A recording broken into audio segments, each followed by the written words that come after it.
Okay, just had a visit down on the lower section from the camera girl. I've been streaming.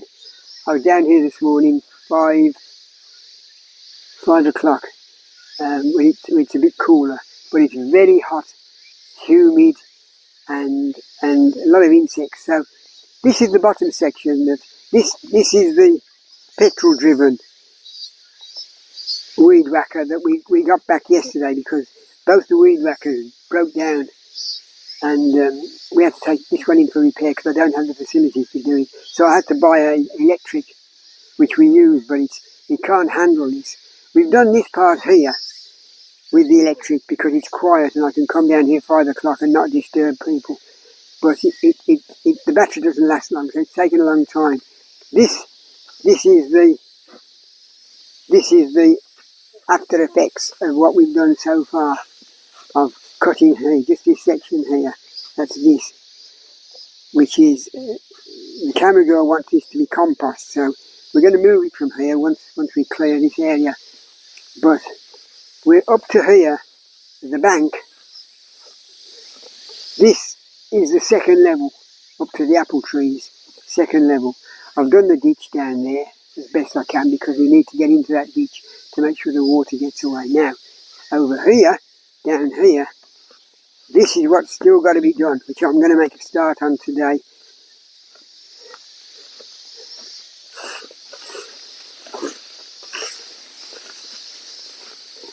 This is just long, and with the electric one, it wraps round, and the electric motor doesn't have the power. It just stops and wears the battery out. The Makita and the Husqvarna, once the Husqvarna comes, it's been repaired. We'll eat this because it's a more powerful motor, but you can see the length. This is all the azaleas are in there. I think you've seen the azaleas before. That was all dug and low, and there was nothing like this. And the camellia over there, all over the frame where the black currants are, it's overgrown. You can see that already. It's very. I've got to clean all that off. There's some wood over there we've got to get, but all this has to be cleaned to get to the azaleas. Get all this out, then I can start digging the roots out here, the bamboo shoots and all the roots.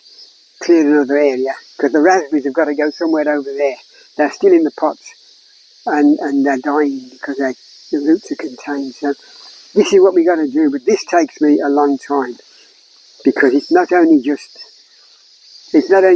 trimming. You've got to rake it all away, get it all out of the way to get down to, because otherwise it just goes like this when you're cutting. It just lies, and it falls on the blade, and then the blade gets tangled up, and so you have to keep raking, stopping and raking. But it's very, very hot, very humid in the daytime. We can do maybe half a day at the very, very most, maybe 4 hours.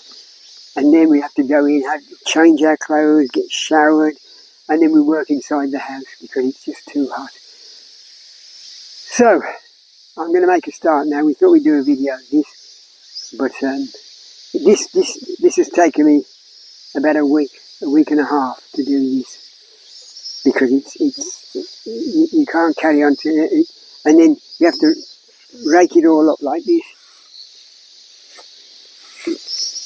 And bring it over here and put it there to create a bit of space here. Then you can go back and then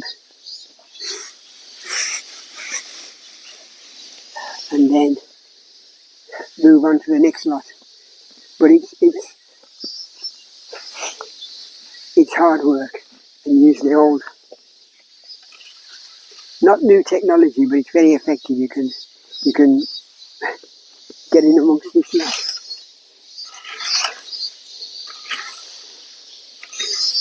But this is back-breaking because it's all tangled up when you're amongst that lot. Once you've cleared a bit, it makes it easier. But anyway, we've got that to do before we can get back down to where the fires were before, where the holly bush was up there, the big root for the holly bush, and then get into the azaleas and then free up the frame because that's overgrown. And of course now it's growing inside the frame because we weren't there to control it. So that was one step forward, half a dozen steps backwards. I feel like a chocolate biscuit and a cup of tea, but I haven't got the time. So I'm sweating just talking about this. Okay, that's it. I got to make a start. Bye.